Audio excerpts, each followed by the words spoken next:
My name is Patrick, and this is my life. The goal was 10, and this is 10. This is the last episode, and simultaneously, it's the best episode to explain what I've been doing. When I commenced this project, I had clear goals in mind. Some were easily achievable, like actually producing 10 pieces of content. Others were more difficult, like avoiding what is to be expected in what is typically known as a vlog. With a film degree in hand, it was obvious to me why some tropes exist. There's good reason to use time-lapse sequences.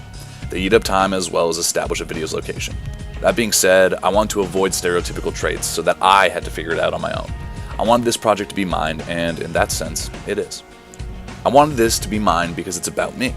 I typically describe the series as me telling stories about subjects that I normally don't get to talk about, or rather, would be insanely narcissistic of me to bring up in a casual conversation. The reason I tell these stories is because I think they are crucial to who I am as a person. By focusing on the aspect of myself that hides from the spotlight, this project transformed into something I did not expect.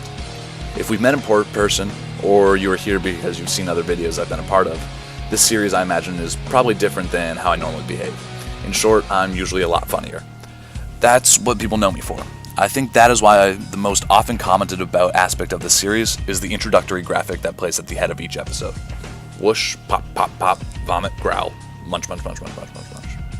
How is it that the guy who made that is the same guy that made a half hour of videos where the only time he smiles is in the episode that he admits he's pretending?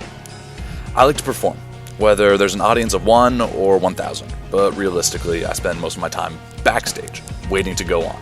I don't mind being alone. I think that is in part because I'm used to it. For the past few years, I've surrounded myself with close friends, and they have surrounded themselves with girlfriends. Being, for the most part, the only one without a girlfriend, I found myself finding ways to fill the time that socially acclimated people normally allot to spending with their significant other. Instead, I spent my time, killing time. I read books, I write stories, and now I make movies about myself. I say I want people to get to know me, and that's why this vlog appears the way it does. I knew that if I let myself, I would revert back to the me that everyone has come to know and hopefully love. I knew I couldn't hold the camera because that alone would cause me to perform. And that is not what I wanted to do. Instead, I became very acquainted with a tripod, and I spent hours writing monologues, rarely with a joke. In retrospect, it's not fair to call this series The Life of Patrick because it's not a full picture of my life. For starters, I do see other people in my daily routine. This project would be more aptly titled The Other Life of Patrick, the stuff no one sees. But that doesn't quite roll off the tongue.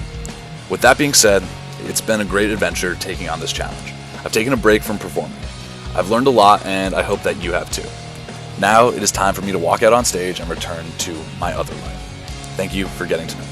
And for the last time, leave a comment, tell me what you think. Like it if you did, share it if you liked it. Thanks for getting to know me.